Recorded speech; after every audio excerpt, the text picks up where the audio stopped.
Hey everyone, thanks for joining us. I'm Brandon Lee, the host of Escaping Rock Bottom. As you can see, if you're watching this podcast, I got a very special guest with me today.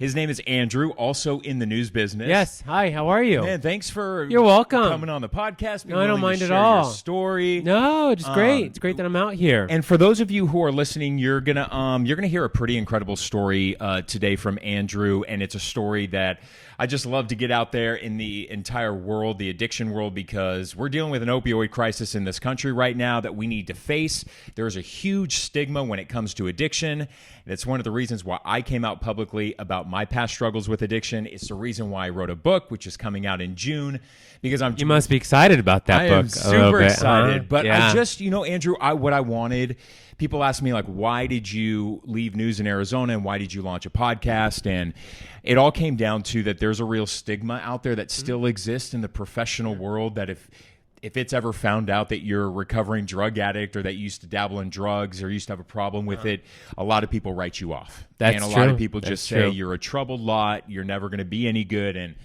we're here to disprove all of that. So, alas, I bring in Andrew to the conversation. Thank you very much. So, where were you born and raised? I was born in Texas. I grew up in Denver, Colorado. I moved out of Denver 12 years ago. It's been 12 years. But I will say, so just to give everyone just a little disclosure, I get very nervous public speaking and talking in front of your audience and your Something crowd. tells me that this is going to be just fine. And I just wanted the audience to be aware that there is some, I'm a little shy, so I will, I'll just answer the questions as thank honest you. as I You're can. faking it really well right now. Thank you. So Thank you so it's much. awesome to Thank have you. him here. Thank you. Okay, so take me back. Where did it really all begin for you? I know for me, when people ask me that question, going through recovery and going through therapy, that I realized for me, my real issue started as a child when I dealt with some traumas, childhood traumas. I was raped and molested as a child, which eventually Was it by a man or a woman? It was by men. That I believe eventually led me down a path of escapism, and I chose alcohol and drugs to escape. So where does it all begin for you? That's actually an interesting, for me, I think the genesis as well also started as a child. I always think that as a kid, you always want your parents to be really proud of you. You want them to admire you, and you want to feel love. And I definitely had love from both of my parents, more so from my mom. I always thought that my father, and now talking to him about it, and he just reaffirms some of the beliefs that I had, I always knew that he wanted like a son, like that's my boy, like it's my kid over there. He scored that, that touchdown, that's him, that's my son. And he never got that. I think I was more effeminate, obviously clearly I am gay. And I think that is where the disappointment started, and I just internalized that.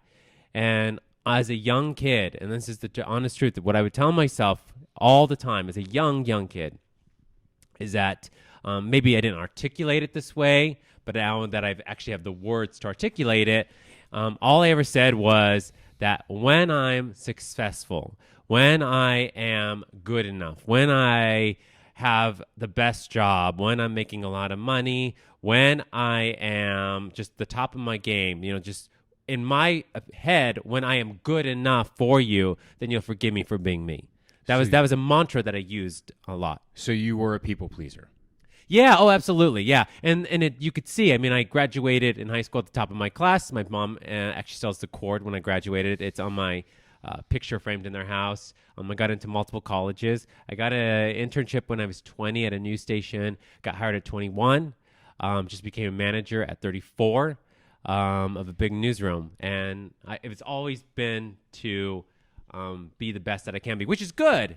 Look, it's good, but I think you also try to be too perfect, and that obviously leads to the best quote I heard from Dr. Brene Brown on perfectionism. So. Yeah, and you know what I've noticed, just not even just with addicts, just with a lot of gay men in particular, is that what I notice with gay men is that for the most part, many gay men are overachievers. Yeah. I think it's because, and I really understand where you're coming from with that, because I too was an overachiever, that I felt shame, that I felt just guilty for being gay as a child, and I felt like I was a disappointment too to both my parents.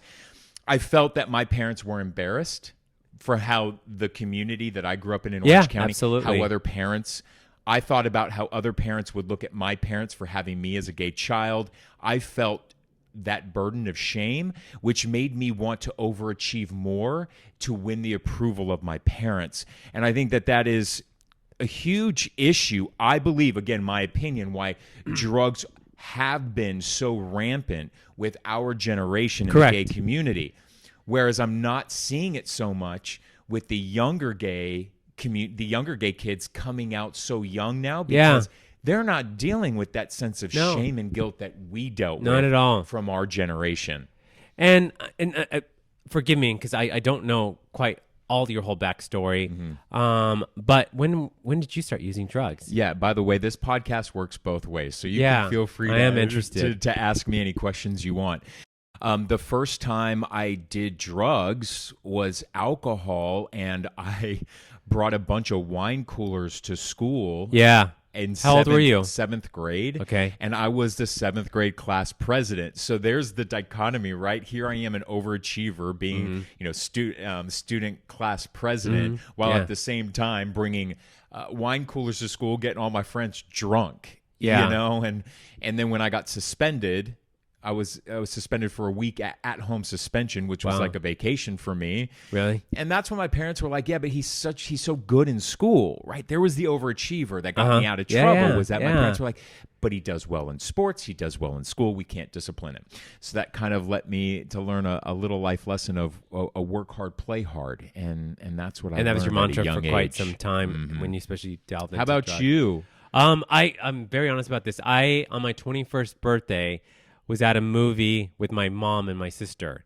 So that just goes to show I didn't get into drinking until much later. I think it wasn't until I moved to West Hollywood is when I really delved into my first drink. And for a while I thought it was just a normie. I was able just to indulge in like vodka soda and just have one or two of them, and I was fine. And I was fine for quite some time. And then I started to really enjoy drinking, and I started to like the effect. I started to like that it made me feel good enough. I liked the fact that like I go into a bar and I really felt confident for the first time. The one thing that I really liked after that, and it's a big part of my story and the downfall, is cocaine. I dabbled into cocaine when I was 16 years old. A lot younger. In Crystal Cove, a friend of mine on my soccer team, his parents had a beach house in Crystal Cove. Yeah. And this is going back in around 1994 to 96. And we used to go down there unsupervised. We would go to Santa Ana and we would buy a bunch of cocaine and we would do rails of cocaine while on the beach in Crystal Cove. So I got kind of a young start to cocaine. So I definitely can relate to that. Oh, right here. Okay. There you go. This is better. This is better. Like we're rocking out and singing. And it's all live right now. So no editing. So you got into drugs at what age, would you say? Oh, I didn't do my first line of coke until I was like 26 or 27. You're a late bloomer. Yeah, and but what I liked the first time I did it, I'm very honest about this. The first time I did it, I did my first line. And am I that loud? That That's great. Maybe I'm actually like bleeding into your mic, and it's this close to me. I love it. Maybe that's the thing. No, I talk loud, and I always wonder if my personality is a reflection of being like a middle child and like trying to get attention. That could be, that's a whole other therapy. I have experience with that. I'm not a middle child. I'm the youngest child, but I think my middle sister can probably relate to that. Yeah, that's a whole other therapy, and I have been in therapy too, and I'm very much for it. But so when did life for you really become unmanageable? Like, take me to that point, because one of the questions I get asked all the time is, Brandon, when did you hit your rock bottom? Like, when did you know that the gig was up? So when was the gig up for you? So I do know it was actually March 3rd, 2015 is my sobriety date. It was March 1st because that was on Sunday. My sister was packing up and leaving. My sister came to visit me. Just a beautiful girl, just awesome. And prior to that, so in February of 2015, I went to my first CA meeting. That's Cocaine Anonymous. I didn't get a lot from the speaker, and I'm going to get into my rock bottom because it happens right after that. The speaker, as you know, in these meetings, people talk about their life stories, their rock bottom. This guy talked about being poor. He talked about living in his car. He talked about carrying a black bag for his suitcase. That was his luggage. That's all he had. And I didn't take anything away from that. To me, I was like, oh, well, I'm not poor. I have a great job. I'm not none of these things, and it was yet, because the truth is that if I was kicked out of my house that day, I had like enough in savings to like last 7 days only. And that's the truth. I was in debt and I only had enough money really just to get me through a whole other week. Anyway, so fast forward to my first meeting, didn't get a lot out of it. Didn't take much away. I went to so now I'm going back. I'm now moving forward to when my sister came to visit me. I just abandoned her the whole time. I was out doing multiple drugs. She came to see me. I was never present. I was also losing 10 pounds. I was too thin. And my rock bottom truly was more financial than it was having this really bad experience.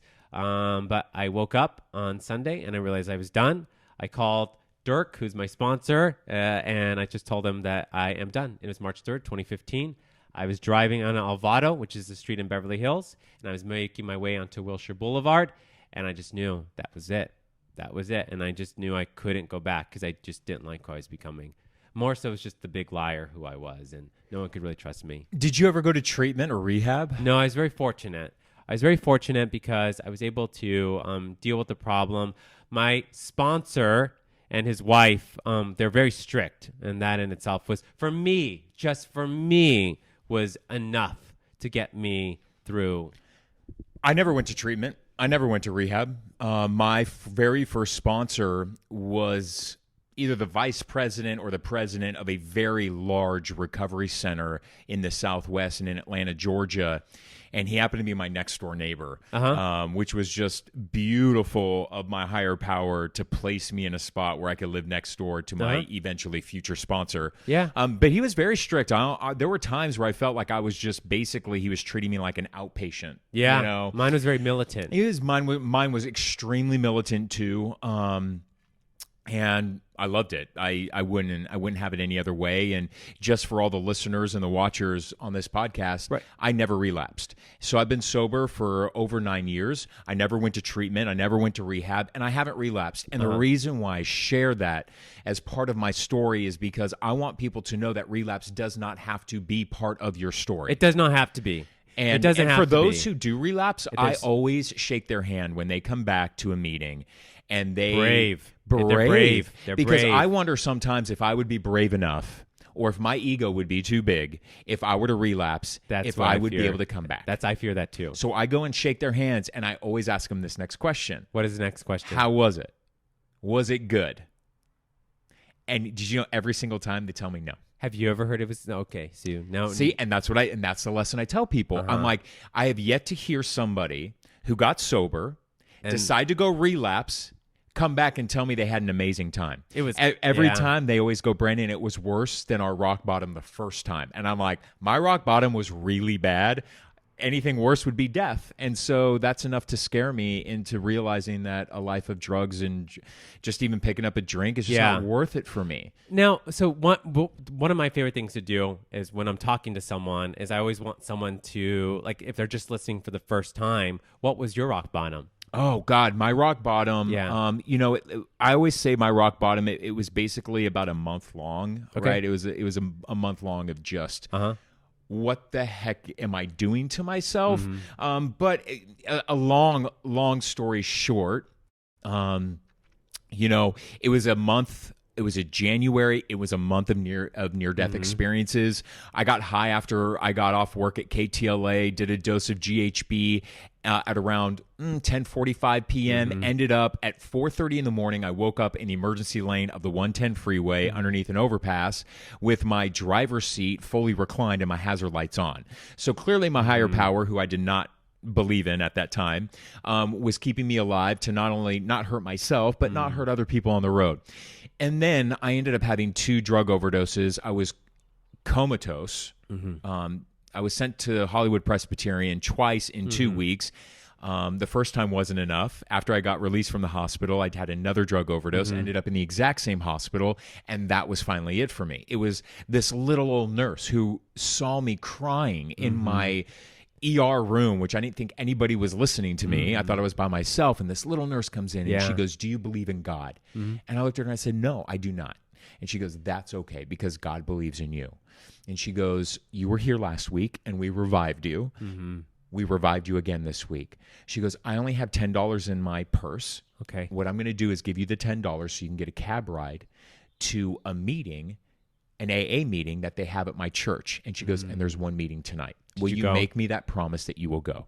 And so I went to that church on Melrose and Mansfield. I have been sober ever since that day. Is that your home group meeting? It was when I was in LA. But that was, almost 10 years ago. So what was your first meeting like? Oh my gosh, what was your experience? My first meeting, I was so friggin' scared. I walked up to Melrose and Mansfield. They were handing out raffle tickets at the door, and I was like, "What is this circus?" So I did a 180 and left. Okay. Two guys at the door saw me. They ran after me and said, "What are you looking for?" And I was like, "Well, I was looking for an AA meeting, but this is too crazy." And they're like, "Please come back in." So they brought me back inside. They gave me one of those raffle tickets. The speaker who spoke that night, I already had him on my podcast a couple weeks ago. Jason Kennedy. I can say his full name because he doesn't care. He was a speaker that night. Yeah. And he was incredible. And I always say, like, God, if he wasn't the speaker that night, would I have stayed? And when he started speaking, I was like, oh my God, this guy is like telling my story. And that kept me around in the meeting long enough because I really wanted to bolt. Yeah. And then when did you want to go get high or did you want to just No, I just felt uncomfortable. I just wanted out of that room. Yeah. Because even at that time, I knew I was done. Like, I didn't want to drink or drug, but I was uncomfortable. And so sure enough, there was time at the end of the meeting for one share, and so that's why they handed out raffle tickets so that they could draw a raffle ticket. Okay. And sure enough, friggin' out of 100 people at this damn meeting, over 100 people, it was packed. Yeah. They called my number, and the guy sitting next to me, and I just sat there. I was like, I'm not going up there. And the guy saw my number, and he goes, "Yo, you just called this guy's number." And I went up there, and as much as I hated him in that moment, he saved my life. I got up there, and I just started crying. So after the meeting, all these people came up to me, gave me their numbers, and that's how I stayed sober. The rest, and what about his share that you heard? Wait a second. You're asking me way too many questions. Yeah. All my viewers and listeners, they know enough about me. I got to turn the tables to you. So it's a what TV have you? thing, Yeah, it is a totally right? TV thing. I'm putting the focus back on you. What have you found to be the most challenging part in the 4 years that you have sober? Well, actually, I'm very so a couple things. We'll get to some of the positives, but what were some of the challenges that you faced when you were first getting sober, or just even in the past 4 years? No, definitely. The first few weeks were the hardest for me because I had to, in some ways, disassociate from the friend group that I currently had. In that friend group, I was afraid to go out to the bars with them over the weekend because I thought I was going to miss out. I thought I was like not going to be fun anymore. Having to lie to them because I was already a notorious liar, but having to lie to them of why I'm not drinking. It was like, I think I just said, I have an early day on Saturday. I can't really drink tonight, but thank you so much. And they're like, we don't know you to give up, to pass up a vodka soda. And that was the hardest part, and it was hard not being a part of it. I guess I felt again like that kid that was an outsider again looking in. I didn't have fun going out. I didn't smile the first week, and I had so much anxiety approaching that weekend. Like, what am I going to tell them when they ask, like, why aren't you drinking? Why aren't you in the bathroom 100 times? You know what's interesting about the story you're telling right now is that when you got sober, you felt uncomfortable in your own skin. No, I did. And I felt uncomfortable in my own skin for quite some time. And it's actually something which is probably why you went to drugs and alcohol. Yeah, I loved it. And made you fit right in. I loved the effect. And feel that you fit right in. Yeah, and I loved the effect. I loved the effect of finally feeling good enough. And it does, for me, it took me a while to really work on myself and work on my sexuality and being comfortable. It's hard being comfortable having sexual relations with someone. Listen, sober sex at the very beginning is awkward. It's weird. Yeah. I actually didn't even have sex my first year in recovery. It was part of my very strict sponsor rules. But in the 9 years, in a little over 9 years that I have sober, there was a period where I didn't have sex for almost 2 years. Oh, wow. And mind you, I was a sex addict. So that's like one extreme to the other. And my sponsor said to me, he's like, listen, bro, you need to go out there and have sex. And I'm like, was so fearful that the moment I did, that it would open up this floodgate. And so I didn't. And my sponsor goes, dude, you went from the whorehouse to the brothel. Like, there's a lane. There's middle ground there, right? But I was like, God, as addicts, we're just so extreme in what we do. And we are. But, I mean, those are definitely the challenges. I talk about a near relapse just in the last 2 months. Oh, wow. Tell me about that. What led you to that thought? I'm very, yes. Okay, so this is what happened with that. I was fearful that, as I mentioned, I got a new job, a new gig, and like I'm now responsible for people. And the fear was that... He works, by the way, at a huge...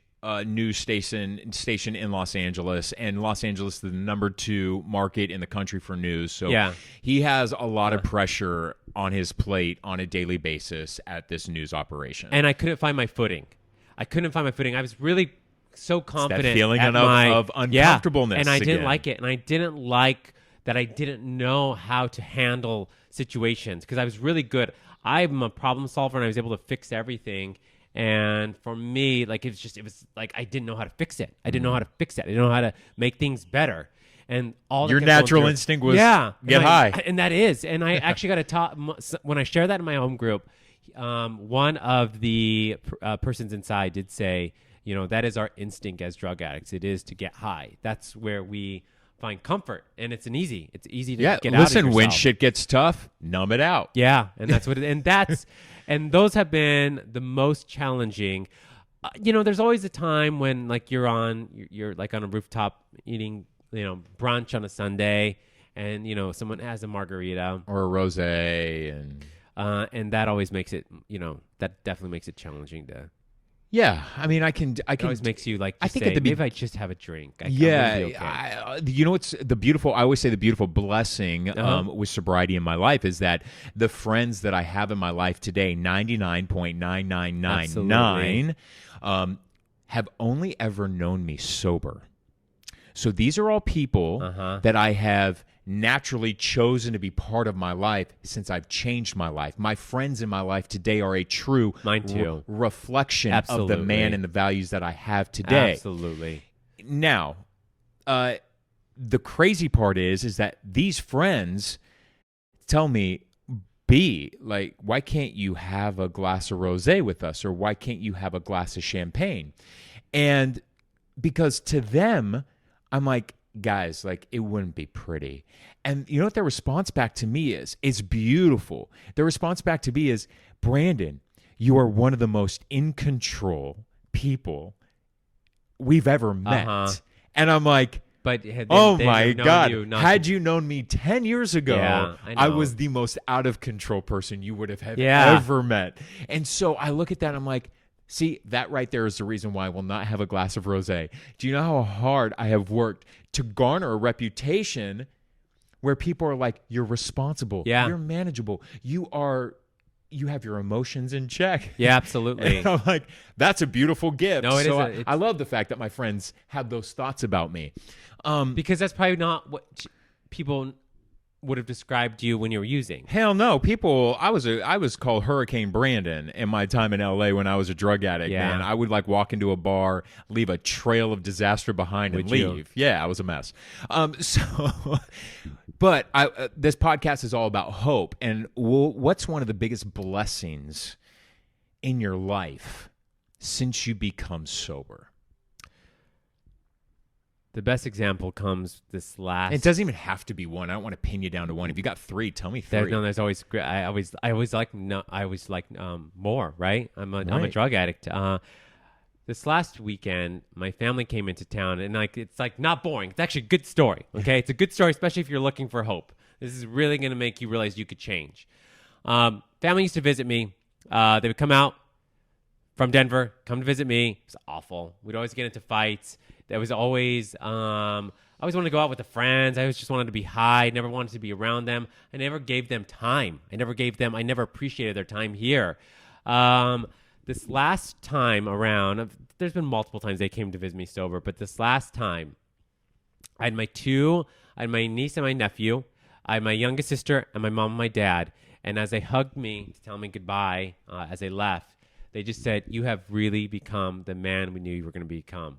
And I'll just say, That's that amazing. means multiple things in my life, because I never thought I was going to get that from my father, because he didn't want me to become this man, but he does, and he's now proud of who this guy is.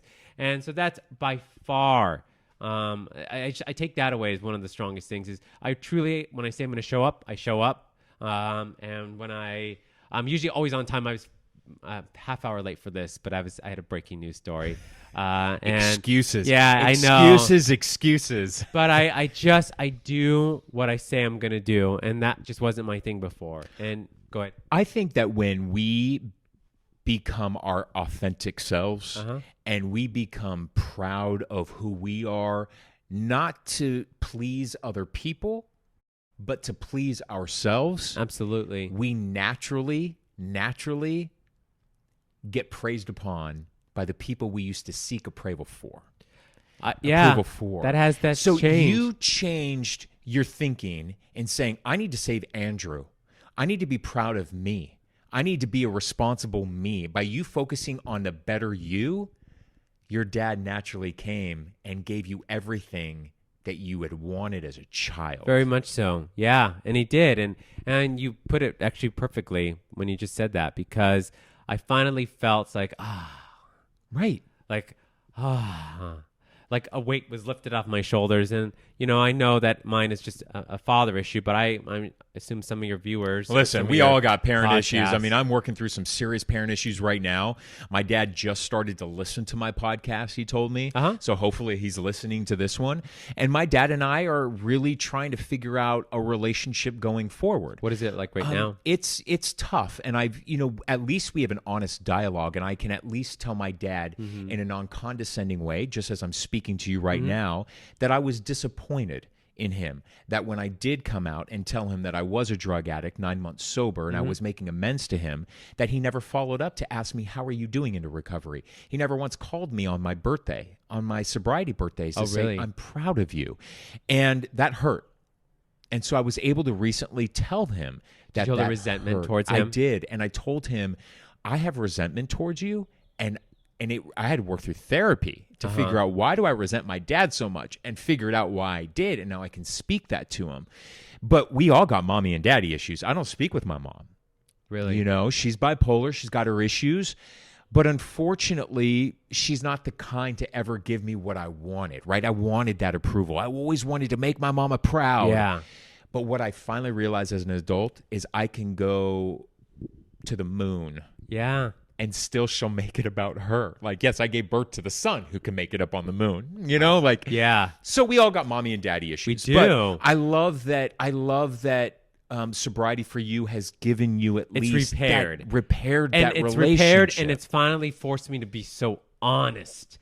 Like, so honest. Like, they know about the drug problems. They know, clearly that I'm gay. And how awesome is that you don't feel like you have to hide anything? No, and I don't. Like, we openly talk about it. We openly talk about the near relapse. We openly talk about my use of cocaine. We openly talk about the fact I can't do shots with them. So it's incredible. It is incredible. And there are those who are watching and they're like, oh, come on, we're not going to all have it that easy. It took 4 years. It didn't happen overnight, and it didn't happen in 9 months of recovery. It didn't happen that way. It did take time.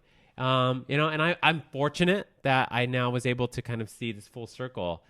And yeah. I'm 9 years, and I'm 9 years, and I just had this conversation with my dad that's ongoing up until last weekend, where we actually just agreed to have dinner in 2 weeks. That's great. Are you excited? But I'm super excited because to me, that's repairing a relationship to continue it to go forward and move forward. Is he a normie? Is your father? My dad is a total normie. And, he is such a big-hearted, and he's a beautiful man. who's has his own issues that unfortunately he has never taken the time to address. Yeah, and So- normie, as you tell your podcasters. Oh that yeah, just means- hopefully they know what normies is because Okay. I mentioned it. Normies are people who can have a glass of wine and they don't change. Like they're normal. They don't have a drug problem. They don't have an alcoholic problem. they could just go home and go to bed, and they're not trying to look for the after party. Totally. And then look for the other after party after that. I know. And this is what's crazy about just chatting about addiction is that we already hit 30 minutes. Look at that. Isn't that crazy? Perfect. There you go. But and it Thank just you like, for having me. I know. And it's just And I thought I was gonna be so nervous, and now I'm sitting upright. So it's just like, I'm you know, glad my it's skills time. of making people feel comfortable. Awesome. Well, thank you so much for having me. No, thanks for coming on. And I know that there's emails that I got today from the latest podcast that hit. It's making a difference. The right person's going to hear your message today when they're driving to work, and that's all that it's about. Yeah. It's about spreading the message of That's all it is, and it's fun. I mean, strength and at hope. first it sounds like it's not as exciting, but it's a great time. Your life will. Sobriety is amazing, and I say that every time. Sobriety is amazing. My life's amazing, and I don't need a drink or a drug to improve it. That's true. And I never thought that I would be doing this and saying this 10 years ago when I was in a hospital on the deathbed. Absolutely, and we met through this. And we program. met through sobriety. Yeah. So, big thanks to Andrew, and Awesome. thank you so to much. everyone who Thank is you, watching everyone. and Thank listening. You. Check out the podcast. You can go to my website. It's escapingrockbottom.com. If you've got iTunes, you got Spotify, all you have to do is go to the search bar and type in Escaping Rock Bottom. It'll populate. You'll see all the podcasts plus this episode. Thank See you you. guys. Have an amazing week. We'll see you back here next Wednesday. Thank you so much.